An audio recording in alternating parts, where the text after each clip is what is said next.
நாமத்துக்கு மகிமை உண்டாவதாக. May the God's holy name be glorified. தொடர்ச்சியாக சுத்திகரிப்பு கூட்டங்கள் நடந்து கொண்டு வருகிறது. Continually the sanctification meeting is going on. நம்முடைய சபையில மட்டுமல்ல முழு உலகத்திலும் நடந்து கொண்டிருக்கிற ஒரு முக்கியமான ஒரு கூட்டங்கள். And not only in our church, and this is an important meeting which is conducted all over the country. Maximum விசுவாசிகள் நேற்று கூட்டங்கள்ல வந்திருந்தீர்கள். And maximum believers and those who take part and have known it. இன்றைக்கு மாலை இருக்கிறது, நாளை காலை மாலை இருக்கிறது. Today evening and tomorrow morning and tomorrow evening. இன்றைக்கு மாலை ரட்சிப்புக்கு விரோதமான சக்திகளுக்கான ஒரு ஜெபமும் நடைபெறும். And today evening and there will be prayer working against the powers for the works of salvation. சுவிசேஷத்துக்கு விரோதமான சக்திகளுக்கு எதிராக ஒரு மணி நேரம் ஜெபம் நடைபெறும். எல்லாரும் சரியாக 6 மணிக்கு வாருங்கள். For 1 hour there is a prayer for works against the gospel, and rightly you must take part by 6 o'clock in the evening. நாளை காலை உபவாச ஜெபம் சுத்திகரிப்பு கூட்டம் நடைபெறும். But tomorrow morning we have fasting prayer and sanctification meeting. நாளை மதியம் 1 மணிக்கு ஞானஸ்நான ஆராதனை நடைபெறும். And afternoon by 1 o'clock we have water baptism service. சத்தியத்துக்காக வாழ விரும்புகிறவர்கள் நீங்கள் வரலாம். And they that are taking part in water baptism services can come. 1 மணிக்கு ஸ்டடி, அதுக்கு தொடர்ச்சியாக ஞானஸ்நானம். By 1 o'clock we have study, then after continuous நாளை மாலை 6 மணிக்கு ஆராதனை communion service நடைபெறும். By evening 6 o'clock by tomorrow and we have communion service. நாளை இரவு 10 மணிக்கு மாதரிதி கூட்டம் நடைபெறும். By 10 o'clock at night we have month-end prayer. Sunday morning Easter service நடைபெறும். And Sunday morning we have Easter service. கர்த்தரேவைகளை எல்லாம் பொறுப்படுத்த முடியாது, ஸ்தோத்திரம் பண்ணுவோம்.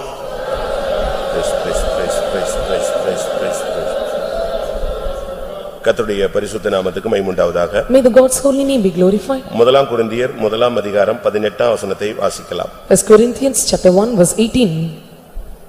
1 கொரிந்தியர் 1:18. For the preaching of the cross is to them that perish foolishness, but unto us which are saved it is the power of God. சிலுவையை பற்றிய உபதேசம் கெட்டுப் போகிறவர்களுக்கு பைத்தியமாயிருக்கிறது, ரட்சிக்கப்படுகிற நமக்கோ அது தேவ பலனாயிருக்கிறது. கர்த்தருடைய பரிசுத்த நாமத்துக்கு மகிமை உண்டாவதாக. May the God's holy name be glorified. இன்னைக்கு முழு உலகத்திலும் சிலுவையை தியானிக்கிற பாடல்கள், சிலுவையை தியானிக்கிற வசனங்கள் अनेक இடத்துல உச்சரிக்கப்படுகிறது. And today in many places it is pronounced the song which is considering the hymns of the cross and the word of God concerning this cross. கிறிஸ்தவர்கள் மாத்திரமல்ல மற்ற மார்க்கத்தார் கூட இன்றைக்கு சிலுவையை சிந்திக்கிற ஒரு நேரம். Not only the Christians, other religion also, it is a time for them to meditate on the cross. சிலுவை என்பது இயேசு கிறிஸ்து மரிக்கிறதுக்கு முன்பாகவும் அப்படிப்பட்ட சிலுவை மரணம் பூமியிலே இருந்தது. And cross is a place and where Jesus to be dead on the cross and others to be dead on the cross. மரத்தில் தூக்கப்பட்ட எவனும் சபிக்கப்பட்டவன் என்று அது ஒரு கொடூரமான மரணமாக அந்த பழைய ஏற்பாட்டு காலத்துல ஒரு தண்டனையாக ஏற்படுத்தப்பட்டிருந்தது. It is accepted, appointed as a crucified or terrible death on the Old Testament, and those who hung on the cross are cursed. ஆனால் இயேசு மரித்த பின்புதான் அந்த சிலுவையினுடைய உன்னத நிலை உயர்த்தப்பட்டது. When Jesus died on the cross and the highness or the exaltness was lifted up. அப்படினால சிலுவை அதுக்கு முன்னால இல்லன்னு நம்ம நினைக்க கூடாது. And before that we should not consider or think there is no cross. சிலுவை இருந்தது, அது கொடூரமான பாவிகளுக்காக இருந்தது. ஆனால் பாவம் அறியாதவர் அதிலே தொங்கவிடப்பட்ட பொழுது அதில்தான் மனிதகுலத்துக்கு மீட்பு கொடுக்கப்படுகிறது. Cross was there and it was a punishment given to the terrible sinners, but he that was found no sin in him, he was hung on the cross for the redemption or for the redemption for the mankind of the people. அப்படினால தான் சிலுவையில் அவர் தொங்கும் பொழுது வலதுபுறத்திலும் இடதுபுறத்திலும் 2 கல்லர்களும் தொங்கினார்கள் என்று 2 சிலுவையும் தொங்க அடிக்கப்பட்டு நிறுத்தப்பட்டிருந்தது நமக்கு தெரியும். And being Jesus hang on the cross, and we are able to know that, and 2 malefactors were hung on either side of the cross. இந்த சிலுவையை குறித்து ஆக்ஸ்போர்ட் யுனிவர்சிட்டியில் உள்ளதான மாணவர்கள் ஆராய்ச்சி பண்ணினார்கள். And regarding this cross, the students in Oxford University and they made a research. அந்த சிலுவையினுடைய எடை 150 கிலோன்னு அவங்க மெஷர்மென்ட் பண்ணிருக்காங்க, எடை போட்டு பார்த்திருக்காங்க. And they weighed the cross, and the weight of the cross is 150 kilo. 150 கிலோவை தூக்கிக்கிட்டு போக முடியாம தான் அவர் 3 விசை தடுமாறி கீழே விழுந்தார். Was not able to carry the 150 kilo of the cross, and so 3 times he stumbled and he fell down. ஏனென்றால் அவருடைய எடை 85 kilo. Because his weight is 85 kilos. இயேசுவினுடைய weight வந்து 85 கிலோஸ்னு சொல்றாங்க. And it was said that the weight of Jesus is 85 kg. அவருடைய உயரம் 5.11 என்று சொல்லுகிறார். His height is 5.11. அவர் தூக்கி சுமந்ததான சிலுவை 150 கிலோ எடையாக இருந்தது. And the cross which he bear is 150 kilos. 15 அடி நீளமாக இருந்தது. And it was 15 long feet. 8 அடி அகலமாக இருந்தது. And it was 8 long wide. இப்படி ஒரு சிலுவையை தான் அவர் தூக்கி சுமந்தார். And such a cross he was bear and he bore on the cross. அந்த சிலுவையில தான் அவருடைய கைகள் கால்கள் ஆணிகள் கடாவப்பட்டது. On that cross and his hands and legs were pierced by nails. சரியான ஆணி அடிக்கப்பட்டது. And it was pierced with the nails ஏன்? only. Why? அவருடைய சரீரம் கிழிஞ்சு கீழே விழுந்துடக்கூடாதுன்னு சொல்லி சரியான ஆணி அடிக்கப்பட்டது. His body should not turn and fall down so and pierced him so terribly.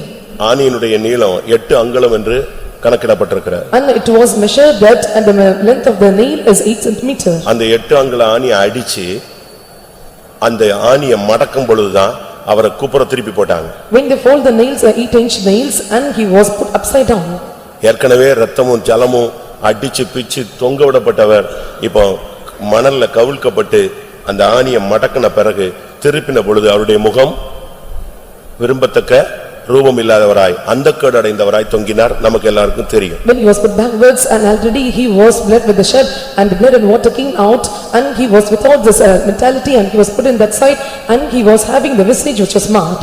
Gethsemane தோட்டத்தில் பிடிபட்டதிலிருந்து சிலுவையில ஜீவன் கொடுக்கிற வரை தாகமா இருக்கிறேன்னு கத்தினாரே அதுவரை 17 மணி நேரம் தண்ணி இல்லாமல் அவர் அவதிப்பட்டிருக்கிறார். At the time when the garden of Gethsemane he was caught unto the cross when he uttered the words I thirst and he was without water for 17 hours. 17 hours அவர் தண்ணி இல்லாம அதனாலதான் கடைசியில வேற வழியே இல்லாம வாயை திறந்து நெஞ்சிட்டாரு.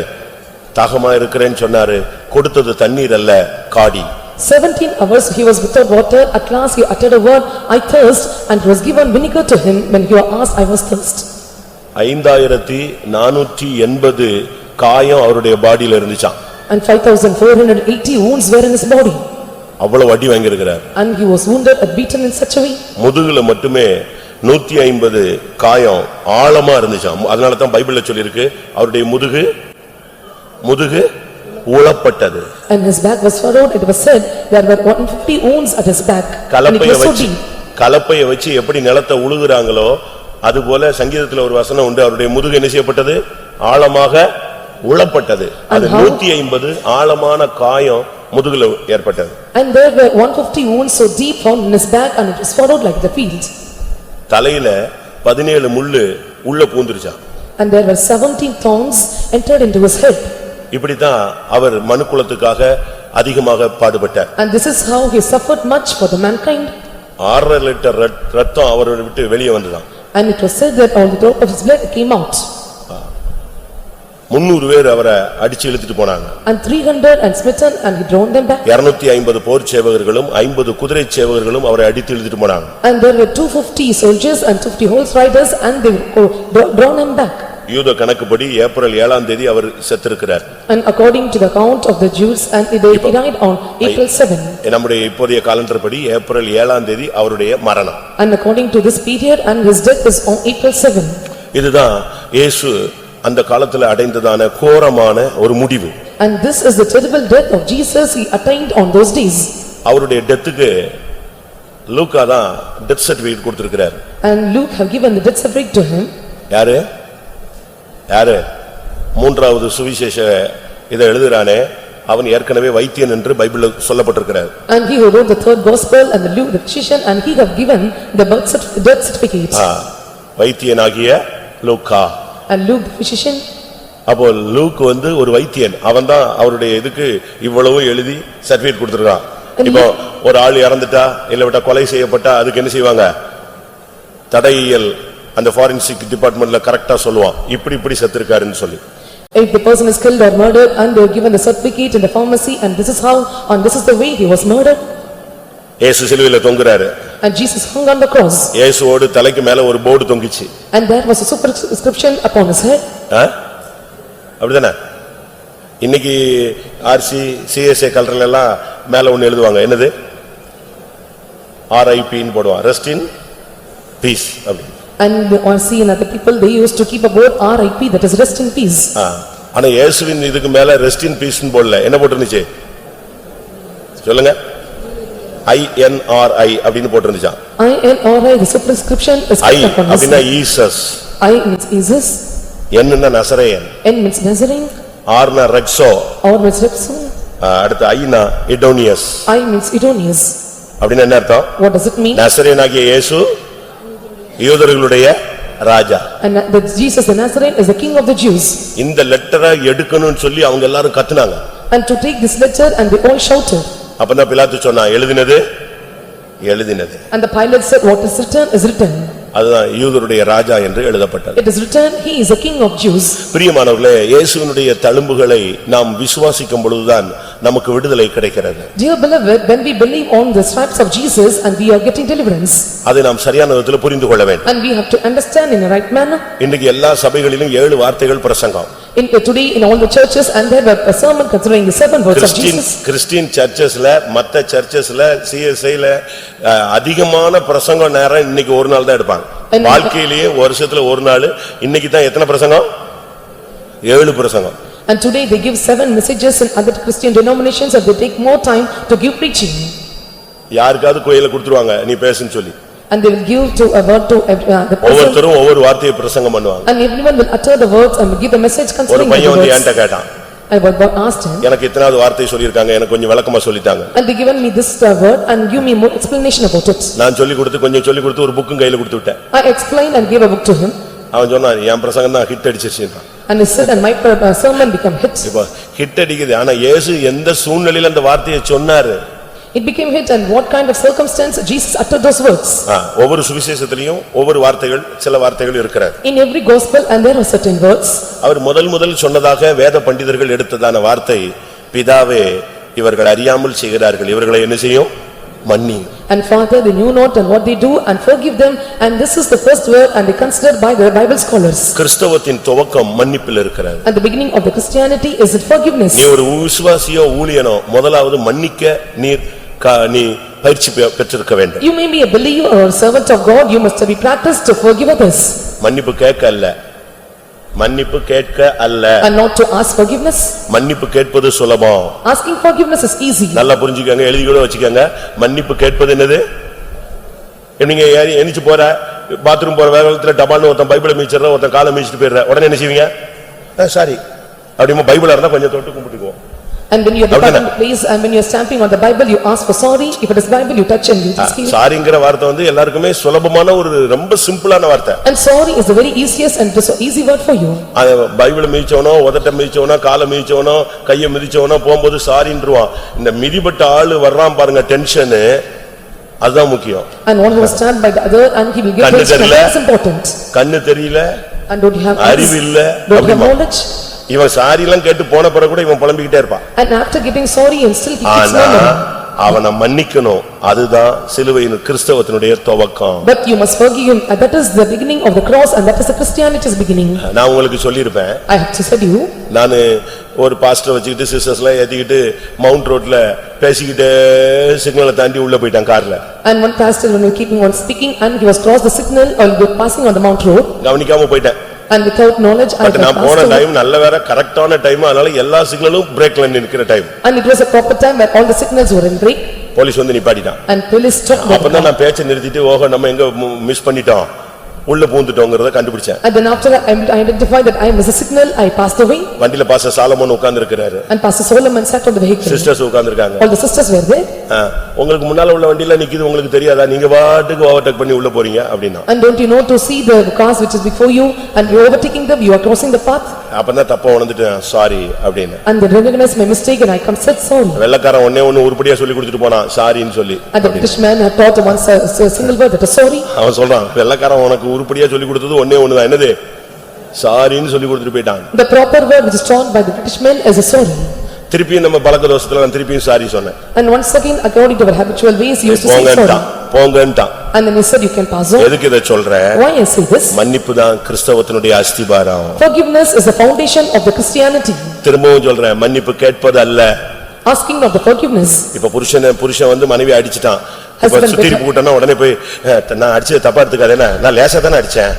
And husband bet wife and he may say that and just very easily have bet you. ஒரு இடத்துல ஒரு முந்தானத்து ஒரு சுத்திரிப்பு கூட்டம்.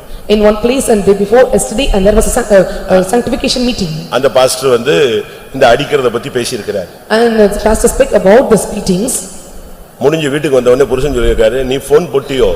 At the end of the meeting the husband asked whether you called him. இல்ல நம்ம வீட்ல நடந்த சீனை அப்படியே பார்த்த மாதிரி கூட உட்கார்ந்து பார்த்த மாதிரியே பிரசங்கத்துல சொன்னாரே நேத்து சுத்திரி போட்டதுல, நீ ஏதாவது சொல்லி இருப்ப. And day before yesterday, he pointed out all the things that will happen in our home in the sanctification meeting. Have you informed him? இல்ல பாஸ்டர் நம்பர் என்கிட்ட இல்லவே இல்ல. No, pastor's number is not with me. அன்னைக்கு வியாதிப்பட்ட நேரத்துல நான் உனக்கு number கொடுத்தேன், நீ ஸ்டோர் பண்ணி வச்சிருப்பேன்னு நினைக்கிறேன். At the time of sickness, he gave his number. I think you have stored his number. அப்படி இல்லன்னா இப்படி டிட்டோவா சொல்லுவாரா? கொஞ்சமாவது மாத்திக்கிட்டு சொல்லணும்ல. Or else, and how it is possible for him tell a search and he may tell something or in a different அந்த way. சகோதரி சொல்லுங்க, நான் சொல்லல, ஆனா நீங்க அடிச்சது தப்புதானே. I say not, but what you have done is wrong.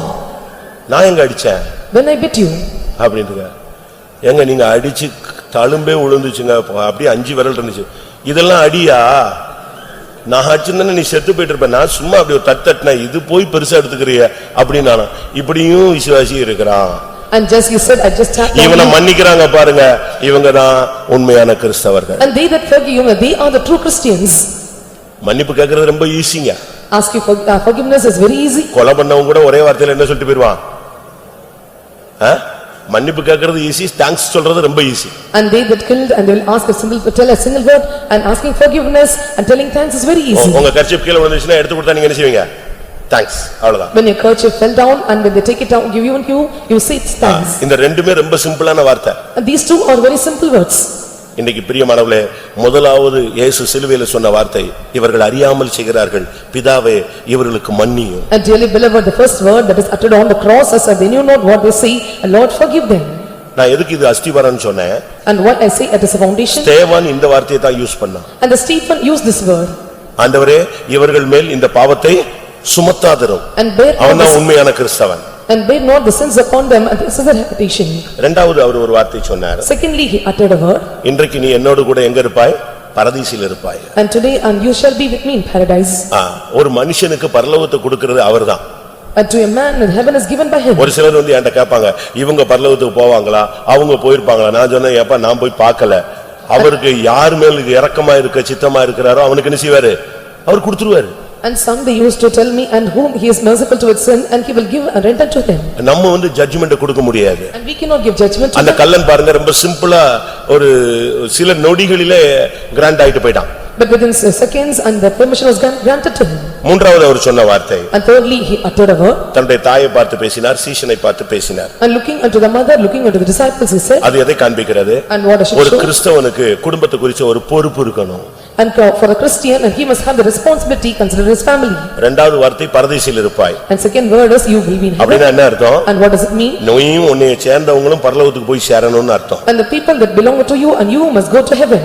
மூன்றாவது, அதோ உன் தாய், இதோ உன் மகன். And behold the son, and behold the mother. அப்படினா என்ன அர்த்தம்? What does it mean? ஒரு கிறிஸ்தவன் தன்னுடைய குடும்பத்துல உள்ள ஒரு பொறுப்பு உள்ளவனா இருக்கணும். A Christian, and he must be responsible in his family. மனைவியை குறித்து, புருஷனை குறித்து, பிள்ளைகளை குறித்து, வருங்காலத்தை குறித்து, நன்மை தீமை எல்லாவற்றையும் குறித்து ஒரு பாரம், ஒரு சொந்த குடும்பத்தை நடத்தக்கூடியவனாக இருக்க வேண்டும். About his husband, about wife, and everything of the family matters, and he must have the burden concerning his family. நாலாவது, ஏலி ஏலி லாமா சபக்தானின்னு சொன்னார். And fourthly, he said, Eli Eli lama sabachthani. அப்போ தேவனை நோக்கி கூப்பிடுகிறார். And he called unto Father. அப்படினா என்ன அர்த்தம்? And what does it mean? இன்னைக்கு எல்லாரும் சொல்றாங்க, இவரு ஏன் இப்படி கடவுள்கிட்ட கெஞ்சணும், இவரு கடவுள் தானே, அப்படிலாம் கேட்டு பல விளக்கங்கள் கொடுக்கிற பட்ட மார்க்கத்தார் இருக்கிறார்கள். And many people in the different ways are giving explanation why they have to beg unto God and why they must call unto God. ஆனா இயேசு இந்த வார்த்தையை சொன்னதனுடைய ரகசியம் என்ன? And what is the reason? And Jesus said this word. என்ன சூழ்நிலை வந்தாலும் நீ தேவன்கிட்ட தான் போய் கெஞ்சணும். And whatever the situation or circumstance may come, and you must beg unto God. சூழ்நிலை சாதகமா இருக்கலாம், பாதகமா இருக்கலாம், எந்த சூழ்நிலையா இருந்தாலும் நீ தேவனிடத்துல தான் போய் கூப்பிடணும். It may be favorable or transgressing situations, whatever it may be, you must call unto God. நான் ஐந்தாவது தாகமா இருக்கிறேன் என்று சொன்னேன். And fifthly, he said, I thirst. இந்த உலகத்துல உனக்கு ஒரு தாகம் இருக்கணும். And you must have thirst in this world. அது என்ன தாகம்? And what is the thirst? தேவனுடைய வசனத்தின்படி வாழக்கூடிய வாழ்க்கை. And living according to the word of God. அந்த வசனத்தை நீங்க பாத்தீங்கன்னா, தீர்க்க தரிசனங்களை நினைவு கூர்ந்து அவர் என்ன சொன்னாரா? தாகமா இருக்கிறேன்னு சொன்னாரு. And for the scripture might be fulfilled, and he said, I thirst. வசனத்தை நிறைவேற்றுகிறதுல உனக்கு தாகம் இருக்கணும். And you must have the thirst to fulfill the scriptures. ஆறாவது, எல்லாம் முடிந்ததுன்னு சொன்னாரு. Sixthly, he said, it is finished. உனக்குன்னு தேவன் நியமிச்சதை நீ செஞ்சு முடிக்கணும். And there the Lord have appointed for you, you must accomplish it. இயேசுவுக்கு என்ன ஃபிக்ஸட் பண்ணியிருந்தாரோ ஷெட்யூல், அதை அப்படியே நிறைவேற்றி முடிச்சாரு. And what the father had fixed as his schedule and he accomplished everything. புஸ்தக சூரில் என்ன எழுதப்பட்டதோ அது நிறைவேற்றப்பட்டது. What is written in the volume of the book, it was finished. அந்த கடைசி நேரத்துல கூட அதை நினைச்சு கிளியர் பண்ணிட்டே வந்தாரு. Even at the last minute, he remembered everything and cleared out. அதுபோல நீயும் நானும் ஓட்டத்தை முடிக்கிறதுக்கு முன்னால உன்னையும் என்னையும் குறித்து என்ன திட்டம் இருக்கோ அதை நினைவு கூர்ந்து கரெக்டா அதை நிறைவேற்றி முடிக்கணும். Likewise, before you enter a race, you must remember what are the plans, the Lord of scheduleness, we must fulfill it. கடைசியாக பிதாவே என் ஆவியை கையில் ஒப்புக் கொடுக்கிறேன். At last he said, Father, into hands I commend my spirit. உன்னுடைய மரணத்துல உன்னுடைய ஆவி பாவத்திலேயோ வியாதியிலேயோ பிசாசுத்திலேயோ மனுஷன்டையோ சிக்கிர கூடாது. At the time of death, and your spirit should not be entangled with men or spirit or with devils or demons. உன்னுடைய சரீரம் பிசாசின் கையில சிக்கிர கூடாது. And your body should not be entangled with Satan. கடைசில உன்னுடைய ஓட்டம் முடியும் போது உன்னுடைய ஆவி யார் கையில இருக்கணும்? தேவனுடைய கையில சமர்ப்பிக்கப்பட வேண்டும். When you end your race and you have to commend your spirit in the hands of the Lord. கர்த்தருடைய பரிசுத்த நாமத்துக்கு மகிமை உண்டாவதாக. May the God's holy name be glorified. போன வாரத்துல ஒரு சகோதரி வந்து என்கிட்ட சொன்னாங்க. Last week a sister said to me, எங்க பிரதர் பேசினாரு. a brother spoke to me. தழும்புகளால் குணம்னு. He is healed by stripes. காயங்களால் குணம் அல்ல. And healing not by the wounds. எதனால குணம்? தழும்புகளால் குணம்னாரு. எனக்கு ரொம்ப இருதயம் உடைஞ்சிருச்சு. And healing by stripes I was broken at heart. அது என்ன காயங்களால் குணம் அல்ல. எதனால குணம்? தழும்புகளால் குணம். Not healing by wounds but healing by the stripes. அப்படின்னா என்ன அர்த்தம்? What does it mean? காயம் ஆறுனாதான் அதுக்கு பேர் என்னது? தழும்பு. If the wounds are healed and comes as a scar. காயம் ஆறுனாதான் அதுக்கு பேர் தழும்பு. When the wounds are healed and it is stripes or scar. அப்போ ஒன் நிமித்தம் யாரெல்லாம் காயப்பட்டானோ அவனுடைய காயத்தை நீ ஆற்றினாதான் தழும்பு வரும். அதுக்கு பிறகுதான் உனக்கு சுகம் உண்டா. And they that are wounded by you, when you cure their wounds, and only there comes a healing to you.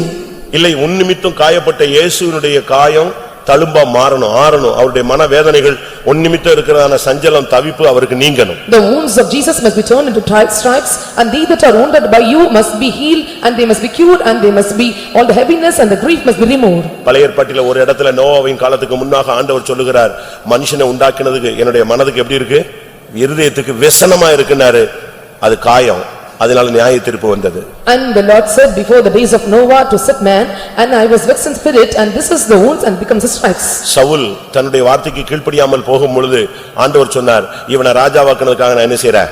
வேதனைப்படுறேன்னாரு. அது காயம், அது அவனை தற்கொலைக்கு கொண்டு போய் நிறுத்தி விட்டது. And we felt grief about Saul when he was going astray from him, and this became a grief in his heart. அப்ப நீ உன் நிமித்தம் யார் காயப்பட்டிருக்காங்களோ இல்ல தெய்வம் காயப்பட்டிருக்கிறாரோ அந்த காயம் ஆறுனாதான், அந்த மனிதர்களுடைய வேதனை மாறி தழும்பு உண்டானாதான் உனக்கு விடுதலை.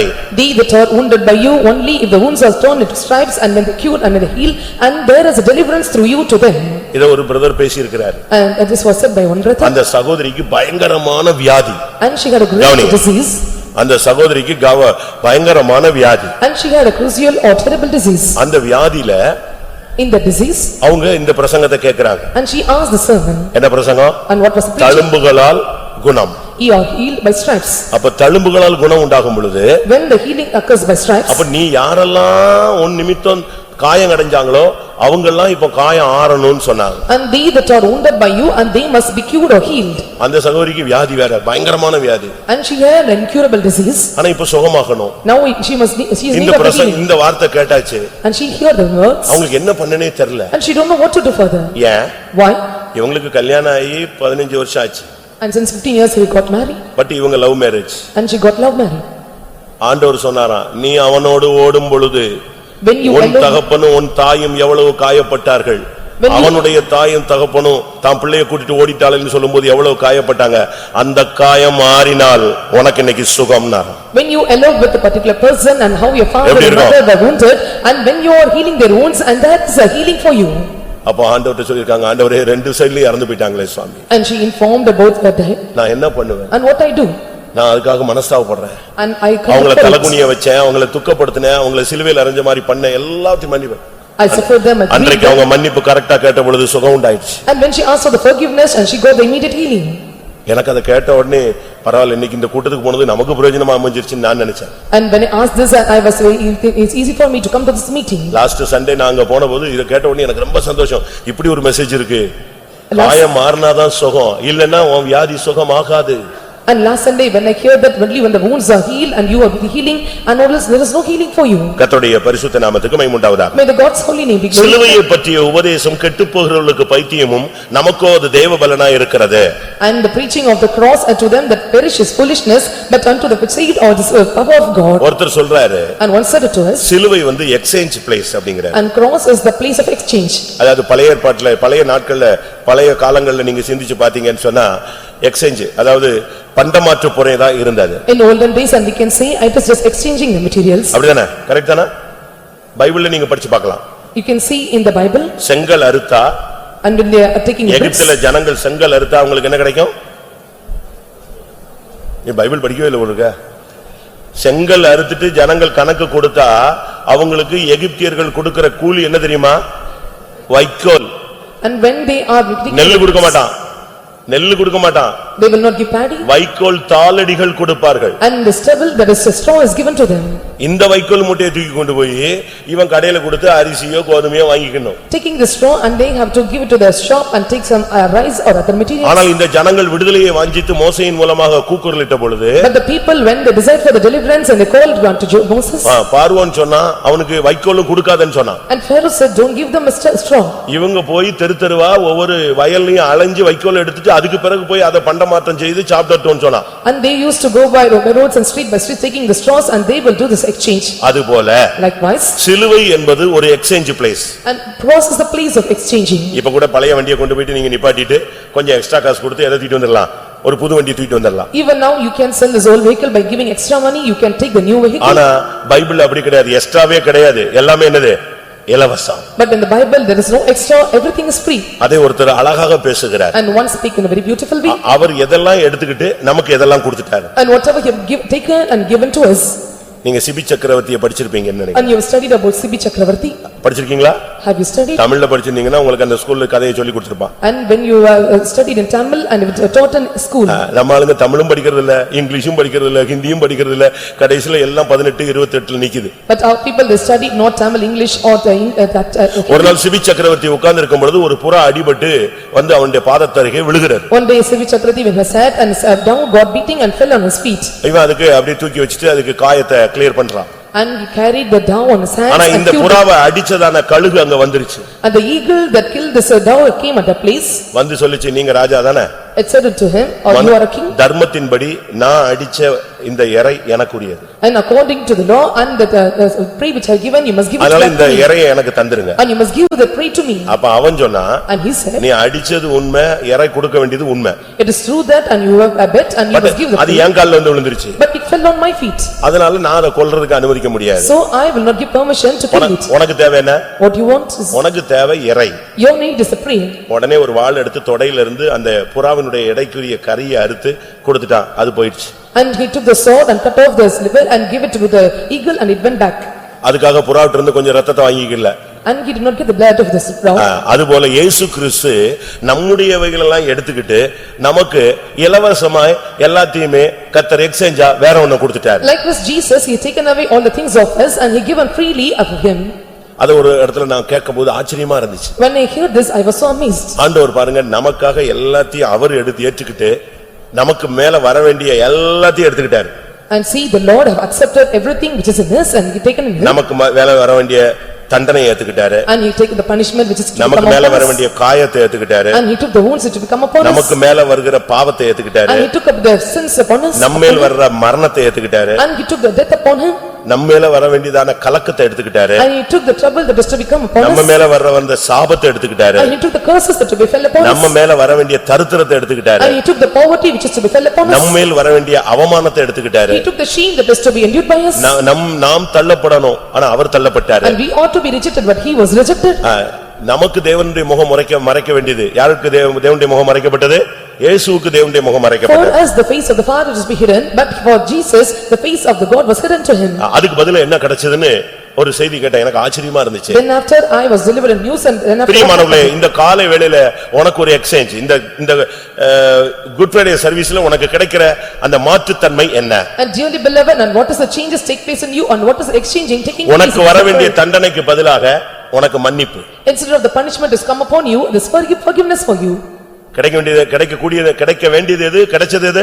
And what you have to receive and what you have got. ஒரு மணிக்கூலத்துக்கு வரவேண்டிய தண்டனையை அவர் ஏற்றுக்கொண்டு நமக்கு மன்னிப்புங்கிற ஒரு ஈவை கொடுத்தார். The punishment to come upon the mankind, he accepted the punishment and given the gift of forgiveness to us. நாம் அடைய வேண்டிய காயங்கள் எல்லாம் அவர் எடுத்துக்கிட்டு தழும்புகளா மாத்திக்கிட்டு நமக்கு அதுக்கு பதிலாக சுகத்தை கொடுத்தார். The wounds that we have to receive and it become a healing, and he accepted the wounds and become a stripes and given healing to us. பாவம் அறியாத அவர் பாவமானபடியால் நாம் நீதிமானாய் மாறி இருக்கிறோம். And he that you know sin and he become a sinner and we are become a just. நமக்கு மேல வரவேண்டிய மரணத்தை அவர் ஏற்றதினால நமக்கு ஜீவன் வந்திருக்கிறது. And the death which is to become upon us and he accepted the death, therefore the life has come upon us. கலக்கமும் சமாதானம் இல்லாத ஒரு சூழ்நிலையில் சிக்கிக்கொண்ட நம்ம மேல வரவேண்டிய அந்த கலக்கம் சமாதானத்தை உண்டு பண்ணும் ஆக்கினியை அவர் மேல வந்ததினால நமக்கு சமாதானம் கிடைத்தது. And we attained the peace and the chastisement of peace upon him, that the road and troubleness of peace is to become upon us. அவர் சிலுவையிலே தூக்கப்பட்டதனால நமக்காக சாபமானதினால நாம் இன்றைக்கு ஆசீர்வதிக்கப்பட்டிருக்கிறோம். He was lifted upon the cross and he became a curse and we are become a blessing now. நமக்காக அவர் தரித்திரரானாரே. And he become for our sake. அவர் தரித்திரரானால நமக்கு கிடைச்ச exchange என்னது? ஐஸ்வரியம். And he became poor and that is a gift we have received as riches. நாம் அடைய வேண்டிய அவமானத்தை அவர் அடைஞ்சதனால, பாடுகளை அவர் அடைஞ்சதனால நமக்கு கிடைச்சது மகிமை. He was allowed the suffering and grief and shame upon him, and that is the thing we have attained is glory. Our மனுஷரிலிருந்து தள்ளப்பட்டார். And he was rejected from men. தள்ளப்பட வேண்டியது நாம. And we ought to be rejected. ஆனால் வீடு கட்ட ஆகாது என்று தள்ளப்பட்ட கல்லாக அவர் மாறினார். But he become the stone which is to be our disallowed. தள்ளப்பட்டபடியால் நமக்கு கிடைத்த எக்ஸ்சேஞ்ச் என்னது? ஏற்றுக்கொள்ளப்பட்டோம். And he was disallowed, so the exchange was given to us, we are accepted. அவருக்கு தேவனுடைய முகம் மறைக்கப்பட்டதினால் தேவனுடைய முகம் நம்ம மேல பிரகாசிக்கிறது. And for him the Father's face is hidden, and so the Father's shining is shining upon our us. நொறுக்கப்பட்டபடியால் நாம் உருவாக்கப்படுகிறோம். And he was bruised and so we are formed. அவர் துக்கத்தை சுமந்தபடியால் நாம் இன்றைக்கு சந்தோஷப்படுகிறோம். And he to grieve upon him, so we are happy and rejoicing N now. தேவனே என் தேவனே என்று அவர் புலம்பினபடியால் நாம் இன்னைக்கு ஆனந்த களிப்போடு இருக்கிறோம். He lamented, "Oh my Father," now so we are with exceeding glad. அக்கிரமக்காரரில் ஒருவராக அவர் எண்ணப்பட்டபடியால் இன்னைக்கு நம்முடைய பெயர் பெருமைப்படுத்தப்படுகிறது. He was numbered with the transgressors, so our name is put in praise and named fame and now. அப்படிப்பட்ட ஒரு மாற்றம் யோசிச்சு பாருங்க. See what kind of changing வர வேண்டியது என்ன? and what should become upon us. நான் திரும்பவும் சொல்றேன், வர வேண்டியது என்ன? தண்டனை, Then a punishment must become upon us. Woundings, பாவம், sins, மரணம், death, சமாதான கேடு, and the peace of the to be removed, சாபம், or the curses, தரித்திரம், a poor, அவமானம், and the தள்ளப்படுதல், and to be rejected, முகம் மறைத்தல், a hidden face, நொறுக்கப்படுதல், to be broken, துக்கம், and the grief, புலம்புதல், lamentation, அக்கிரமக்காரன் என்ற பெயர், and the two are called as a இதெல்லாம் நம்ம transgressor. மேல வர வேண்டியது பிரியமானவர்களே. And these are all to become upon us. ஆனா உங்களுக்கே தெரியும் இதெல்லாம் நம்ம மேல ரட்சிக்கப்படுறதுக்கு முன்னால நமக்கு மேல இருந்ததான காரியங்கள் தான். But you know these are the things which is upon us when we are unsaved. ஆனா என்ன நடந்தது? But what happened? இதெல்லாம் அவர் எடுத்துக்கிட்டதனால He took all these things upon him. தண்டனைக்கு பதிலாக நமக்கு மன்னிப்பு கிடைக்கிறது. Instead of punishment and we receive the forgiveness. காயத்துக்கு பதிலாக சுகம் கிடைக்கிறது. Instead of woundings we get healing. அவர் பாவமானதினால் நமக்கு நீதிமானாய் மாறுகிறோம். And because of we become a sinner, we are become righteous. அவர் மரணத்தை ஏற்றுக்கொண்டார், நமக்கு ஜீவன் கிடைத்து விட்டது. And he took the death upon us, so life is for us. நம்முடைய சமாதானத்தை உண்டு பண்ணும், நமக்கு சமாதானத்தை உண்டு பண்ணும் ஆக்கினையை ஏற்றபடினால நமக்கு சமாதானம் கிடைத்து விட்டது. And he took the chastisement of peace upon us, and so we are receiving peace. சிலுவையிலே தூக்கப்பட்டபடினால் அவர் சாபமானார், நம்ம ஆசீர்வதிக்கப்பட்டிருக்கிறோம். He was lifted on the cross, and so he became a curse, now he become a blessing. அவர் தரித்திரரானார், நாம் ஐஸ்வரியவான்களாய் இருக்கிறோம். He became poor, now we are rich. எப்படிப்பட்ட ஒரு வித்தியாசமான ஒரு மாற்றம் நீங்க See யோசிச்சு what பாருங்க. kind of different exchange happens in us. உங்களால எப்படிப்பட்ட ஒரு மாற்றத்தை கொடுக்க முடியுமா? Are you able to give us a changes to நம்முடைய us? வாழ்க்கையில் எப்படிப்பட்ட ஒரு மாற்றத்தை நாம் செயல்படுத்த முடியுமா? Are you able to activate such a changes in our life? சிலுவையில உள்ள ஒரு பெரிய வித்தியாசம் இதுதான். And this is the great the difference in the cross. சிலுவையை பற்றிய உபதேசம்னா வேற எதுவோ நீங்க நினைச்சிராதீங்க. And don't think that the preaching of the cross is something ஒரு different. தேவனுடைய பிள்ளை இந்த நாட்களிலே சிலுவையை நோக்கி பார்க்கணும். A child of God in these days, they must look on unto cross. அவர் உயர்த்தப்பட்டிருக்கும் பொழுது அநேகரை என்னிடத்தில் இழுத்துக்கொள்வேன்னு சொல்றார். And he said, when I was lifted up, now I will draw many unto me. இன்றைக்கும் கூட அந்த சிலுவை உயர்த்தப்பட்டதாகவே இருக்கிறார். Even today, the cross is to be lifted. சிலுவை Cross. எடுக்க வேண்டும். And we have to take the cross. சிலுவை Cross. சுமக்க வேண்டும். And we have to bear the cross. சிலுவை Cross. நாம் சகிக்க வேண்டும். We must endure the cross. சிலுவை நாம் அறையப்பட வேண்டும். Cross, we must be crucified on it. சிலுவை நாம் மரிக்க வேண்டும். And cross, we must die on the cross. சிலுவை பற்றிய உபதேசத்தினுடைய ஒரு சைடு எஃபெக்ட் மட்டும் சொல்றேன் உங்களுக்கு. And one is telling about the side of the cross. சிலுவையை எடுத்தல், taking the cross, சிலுவையை சுமத்தல், bearing the cross, சிலுவையில அறையப்படுதல், and being crucified on the அந்த cross, சிலுவையில உள்ள வேதனையை சகித்தல், and enduring the pain on the cross, நீ அந்த சிலுவையிலேயே ஜீவனை கொடுக்கணும். and giving the life in the cross. இந்த மார்க்கம் சிலுவையை தூக்கும் சுமக்கிற மார்க்கம். And this is the way to take the cross and bearing the cross. சிலுவை சுமக்கத்தான் உன்னையும் என்னையும் இயேசு அழைத்திருக்கிறார். And Jesus called us to bear the cross. அப்ப சிலுவையை எத்தனை பேர் சுமக்க ஆயத்தப்படுகிறீர்கள்? How many are getting ready to bear the cross? சிலுவையை சுமக்கிறது ஒரு பகுதி பிரியமானவர்களே. And taking and bearing the cross is one part. சிலுவையில அறையப்படுதல் தான் ரொம்ப கடினமானது. And being crucified on the cross is a hard act. Mark எழுதின சுவிசேஷம் 15ஆம் அதிகாரம் 21ஆம் வசனம். And book of Mark, the gospel, chapter 15, verse 21. Mark 15:21. சிரேனே ஊரானும் அலெக்சந்தருக்கும் ரூப்புக்கும் தகப்பனுமாகிய சீமோன் எனப்பட்ட ஒருவன் நாட்டிலிருந்து அவ்வழியே வருகையில் அவருடைய சிலுவையை சுமக்கும்படி அவனை பலவந்தம் பண்ணினார்கள். எனக்கு இந்த சப்ஜெக்ட் ரொம்ப பிடிச்ச சப்ஜெக்ட்டுங்க. And this is the subject which I desire, I like நான் most. எல்லா இடத்துலயும் பிரசங்கத்துல இதை எப்படியாவது கோட் பண்ணிடுவேன். I used to quote these words in all my preachings. நீங்க யோசிச்சு பாருங்க, You just think and see. முழு உலகத்தின் பாவத்தையும் இயேசு கிறிஸ்து சிலுவையில சுமந்து தீர்க்கும் பொழுது When Jesus bare the sinners of all sins of all the world, தான் கூடயே இருக்கும்படியாக 12 பேரை தெரிந்து கொண்டாரு. எல்லாரும் ஒருத்தன் இல்ல, எல்லாரும் ஓடி போயிட்டான். and he chose his 12 to be with him, but all fled away. முழு உலகத்தின் பாவங்களை சுமந்து தீர்த்த தேவாட்டுக்குட்டி சுமந்து போயிட்டு போகுது. ஒரு கொஞ்ச நேரம் அதே அந்த முழு உலக பாவங்களையும் சுமந்து தீர்க்கிற அந்த சிலுவையை சுமக்கிற ஒரு சான்ஸ் யாருக்கு கிடைச்சது? சிரேனே ஊரானாகிய சீமோனுக்கு கிடைச்சது. The Cyrenian Simon got a chance to bear the cross and to bear the sins of the whole world. அது எப்படிங்க? அது என்ன கான்செப்ட்னு உங்களுக்கு ஏதாவது புரியுதா? And what is this concept, can you understand? 99.99 அவர்தான் சுமக்கிறாரு. 99.99 and he paid the cross அப்படிதானே? sins. இந்த பாயிண்ட் 1 யார் சுமக்கிறா? அதுவும் பலவந்தம் தான். இவன் வந்து ஆசையோட ஐயா நீங்க தாங்க நாங்க தூக்கிட்டு இப்ப நான் போய் இங்க உள்ள பாயம் அடிச்சேன்னா நீங்க எல்லாம் என்ன செய்வீங்க? 100 பேர் வந்து ஒரே பாயம் அடிப்பீங்க. And point not one, he was compelled to bear the cross, and if I ask you to fold the mats, and 100 will come and fold the mats. ஒரு யூத் கம்ல பாஸ்டர் வெஸ்லி கூட நாங்க எல்லாம் போறோம். And one time when we traveled with Pastor Wesley, அங்க குப்பை கிடந்துச்சு. and there was a dust. அவர் வேகமா படபடன்னு பொறுக்க ஆரம்பிச்சார். அதுக்கு பிறகு அந்த ஏரியால குப்பையே கிடையாது. நாங்க அவ்வளவு பேரும் போய் விழுந்துட்டோம் ஒவ்வொருத்தரும் குப்பையிலே. And he started to pick the dust, and we all started to pick all the picks the dust, and there were no more dust in the place. ஆனா இங்கே பாருங்க, But here when you இவனை see, பலவந்தம் பண்றாங்க. they compelled him. ஆனாலும் Even so, உலகத்துல எவனுக்குமே கிடைக்காதது, உலகத்துல இல்ல இனி நித்தியம் வரைக்கும் எவனுக்குமே கிடைக்காத ஒரு அருமையான சான்ஸ் யாருக்கு கிடைச்சது? எவ்வளவு நேரம் சுமந்தானோ, எவ்வளவு தூரம் சுமந்தானோ, அதுக்கு சொல்றாங்க சரித்திர ஆசிரியர்கள். ஒரு ட்ரிப் விழுந்துட்டாரு, 2வது ட்ரிப் விழுந்துட்டாரு, 3வது ட்ரிப் விழுந்துட்டாருன்னா உடனே பிரேக் ஆயிடுச்சு. Journey break. அந்த சிலுவை பாதை என்ன செஞ்சிருச்சு? நின்னுடுச்சு.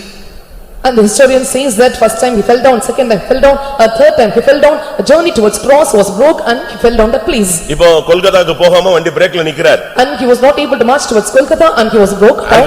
அதுக்கு பிறகு அவருக்கு வந்து அடி எடுத்து வைக்க முடியல. And he could not continue further. இப்போ என்ன பண்றது? And what to do? அப்பதான் யார் வந்தது? எல்லாரையும் தள்ளிக்கிட்டு ஏங்க யாருங்க அடிபடுறதுன்னா வா நீதான் வான்னு சொல்லி புடிச்சு வச்சிட்டாங்க. And he came on that way and he asked who was getting beating, and they caught him, compelled him. அந்த இயேசு கொஞ்சம் ரிலாக்ஸ் ஆகிறதுக்கு அந்த சில நிமிடங்களுக்கு யார் சுமந்தா? யார் சுமந்தது? சிரேனே ஊரானாகிய சீமோன் சுமந்தான். And Jesus, to get some times of relaxation, the Cyrenian Simon, he got the cross and he bore the cross. அதனாலதான் கொலோசியர் 1:24 ஒன்னு இருக்கு, கிறிஸ்துவின் உபத்திரவங்களில் குறைவான ஒன்று இருக்கு, அதை நிறைவேற்றும்படியாக என்னுடைய மாம்ச சரீரத்துல நான் கஷ்டப்படுறேன்னு பவுல் சொல்றார். கொலோசியர் 1:24. And Colossians chapter 1 verse 24, the Paul says that பித்தம் அனுபவிக்கிற பாடுகளில் சந்தோஷம் அடைந்து கிறிஸ்துவினுடைய உபத்திரவங்களில் குறைவானதை அவருடைய சரீரமாகிய சபைக்காக என் மாம்சத்திலே நிறைவேற்றுகிறேன். அந்த கிறிஸ்துவின் உபத்திரவங்களில் என்ன இருக்கு? அந்த பாயிண்ட் 1 இருக்க, இதுக்கு தான் என்னையும் வச்சிருக்கிறார். For the afflictions of Christ in the flesh, and for that purpose for point 001, and he kept us in this world. அதனால ஒரு சிலர் கேட்பாங்க, இயேசு தான் சுமந்து முடிச்சிட்டார்ல, திருப்பி எதுக்கு எங்க பின்னால சிலுவை எடுத்துட்டு வான்னு சொல்றாரு அப்படின்னு. அந்த பாயிண்ட் 1க்கு தான் நீ. அப்பதான் உனக்கு அந்த ஈக்குவல் ஷேர் என்ன செய்யும்? கிடைக்கும். And some used to say Jesus was accomplished everything on the cross and why he had to bear the cross, and this to attain this point 001 of blessing, and we are appointed for it. அந்த point 1 நீ சுமந்துட்டீனா உனக்கு யாரோட ஒரு பங்கு கிடைச்சிச்சு? சிலுவை சுமந்த ஒரு பங்கு கிடைச்சிருச்சு. சிங்காசனத்துல உட்கார்றதுக்கு உனக்கு ஒரு ஷேர் கிடைக்கும். When you bear the 001 point of the sake and you are able to receive this throne and you are able to bear the cross of her and the bond for sake. அவன் வாலிபன் அல்ல. And he was not a young man.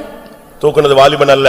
And it was not a young one to bear the cross. அலெக்சந்தருக்கும் ரூப்புக்கும் தகப்பனாகிய சீமோன். And was the father of this Alexander Rufus and he bore the cross.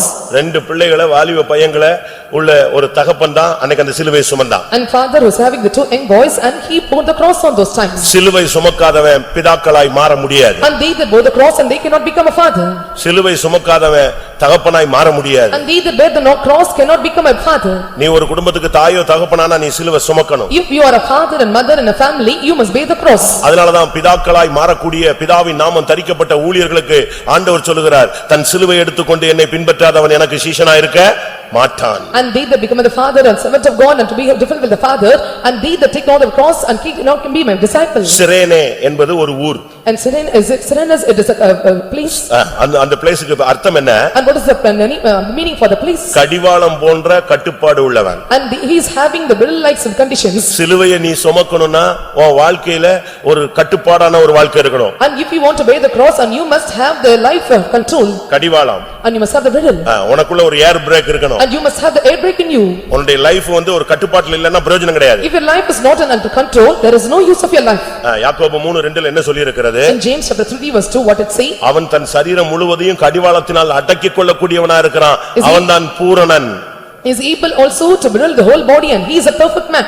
ஒருவன் சொல் தவறாதவனானால் அவனே பூரண புருஷனும் தன் முழு சரீரத்தையும் கடிவாளத்தினால் அடக்கிக் கொள்ளக்கூடியவன் என்று சொல்லி இருக்கிறார். If any man are not offended in his words and the same is a perfect man also able to bridle the whole body. சிலுவை சுமக்கணும்னா உன் ஜீவியத்தை நீ கடிவாளத்தின் கட்டுப்பாட்டுல வைக்கணும். If you want to bear the cross and you have to keep your life and bridle and the conditions of your life. Alexander அப்படினா மனிதனை காப்பவன் அர்த்தம். Alexander means one who preserve the man. Roop அப்படினா ரெட் சிவப்புன்னு அர்த்தம். Rufus means red. இந்த மார்க்கத்துல வந்துட்ட பிறகு After coming to this religion, நீ ஆத்துமாக்களை பாதுகாக்க கூடியவனாக இருக்கணும். இந்த மார்க்கத்துக்காக ரத்தம் சிந்த கூட நீ ஆயத்தமா இருக்கணும். you should be the one who have to save the souls and you must be ready to or willing to shed your blood for this religion. சில நிமிடங்கள் அவன் சிலுவை சுமந்தாலும் few minutes even though he was able to அவன் ஒரு cross தகப்பன். and he was a father. அவன் ஒரு தகப்பன். And he was the father. அவனை பலவந்தம் பண்ணாங்க. And they compelled him. ஆனாலும் அவன் அது சுமந்தான். But still he bore the cross. எனக்கு அதுல ரொம்ப ஒரு என்னடா இப்படி ஒரு சான்ஸ் யாருக்கு கிடைச்சு போச்சு? இவனுக்கு கிடைச்சிருச்சா? And used to think and he got a better chance. எப்படி கிடைச்சிருக்கு? அதுக்கு காரணம் இதுதான். அவனுடைய சரீரத்தை அவன் அடக்க கூடியவன். The reason is he is able to control his body. அவன் ஒரு அலெக்சாந்தருடைய தகப்பன். And he is the father of Alexander. ஆத்தும பாரம் உள்ளவனுக்கு தான் சிலுவை சுமக்க முடியும். And the one who have the burden of soul can bear the cross. ரூப்னா சிவப்பு. Rufus means red. பாவத்தை எதிர்த்து நின்று நீங்கள் ரத்தம் சிந்தத்தக்கதாக போராடணும்னு எபிரேயர் 12 வாசிக்கிறோம். And we used to read in book of Hebrews chapter 12 they that oppose the sin and you are able to shed blood for the sake of the sin. பாவத்தை எதிர்த்து போராடும் பொழுது ஒருவேளை ரத்தம் கூட சிந்த வேண்டியிருக்கும். When you strive again opposing the sin and there may chances to shed தெய்வீக blood. சுகத்துல நிக்கும் பொழுது உன் ரத்தம் எல்லாம் சிந்தி வீணா போகும். When you live in divine healing your blood may shed down and it may go vain. சத்தியத்துக்காக நீ நிக்கணும். And you must stand for the truth. இவன் தான் அவனுடைய பெயர் சீமோன். And his name is called Simon. சீமோன் என்று சொன்னால் செவி கொடுப்பவன் என்ற அர்த்தம். And Simon one who hearkeneth. தேவனுடைய வார்த்தைக்கு செவி கொடுக்கிறவன், என்னுடைய வார்த்தைக்கு செவி கொடுக்கிறவனை தான் அவர் நடத்த முடியும். And they that hearken the words of God and he can be led by him. ஆண்டவருடைய வார்த்தைக்கு நீ எவ்வளவு செவி கொடுக்கிறாய்? And how far you give hearkening the words of the Lord. கர்த்தருடைய பரிசுத்த நாமத்துக்கு மகிமை உண்டாவதாக. May God's holy name be glorified. இன்றைக்கு இந்த சிலுவையில் அறையப்படுகிற ஒரு சில காரியங்களோடு நான் முடிக்க விரும்புகிறேன். Today I want to end my sermon by telling some of the words concerning the cross. நான் பேச விட்டா நான் பாட்டுக்கு பேசிட்டே இருப்பேன், சாயங்காலம் கூட்டம் வரைக்கும் கூட பேசுவேன். If I keep on speaking I am able to speak even till Sunday. நேத்து சொல்லிட்டேன், சீக்கிரமாய் வாருங்கள், சீக்கிரமாய் முடிக்கிறேன். Yesterday I said come quickly I will end it soon. சிலுவை அறையப்படுதல், Being crucified on the cross. அதான் சிலுவையை பற்றிய உபதேசத்தினுடைய highlight. And that is the highlight of the preaching of the cross. சிலுவையை தூக்குறது எடுக்கிறது இதெல்லாம் சர்வ சாதாரணமா அடிச்சு நீங்க போயிடுவீங்க. Taking the cross and bearing the cross and it is so very easiest way in this time. சிலுவை எடுத்தல் கஷ்டம், சிலுவையில சுமத்தல் அதைவிட கஷ்டம். ஆனா அதைவிட கஷ்டம் என்னது? சிலுவையில ஆணி அடிக்கிறது தாங்க பயங்கரமான கஷ்டம். Taking the cross, bearing the cross is difficult, and bearing on the cross and being pierced on the cross is so difficult. கலாத்தியர் 2 அதிகாரம் 20 வசனத்துக்கு நம்முடைய கவனத்தை கொண்டு வருவோம். Let us pay our attention towards Galatians chapter 2 verse 20. கலாத்தியர் 2:20. கிறிஸ்துவுடனே கூட சிலுவையில் அறையப்பட்டேன், ஆயினும் பிழைத்திருக்கிறேன். கிறிஸ்துவுடனே கூட நான் சிலுவையில் அறையப்பட்டேன் என்று பவுல் தன்னை குறித்து சொல்லுகிறார். And Paul speak about him that I am crucified with Christ on the our cross. சிலுவையில அறையப்பட்ட ஒரு தன்மையை சொல்லுகிறார். And he sees the aspect or nature of being crucified on the cross. வாசிங்க. கிறிஸ்துவுடனே கூட சிலுவையில் அறையப்பட்டேன், ஆயினும் பிழைத்திருக்கிறேன். இனி நான் அல்ல, இனி நான் அல்ல. Yet not I.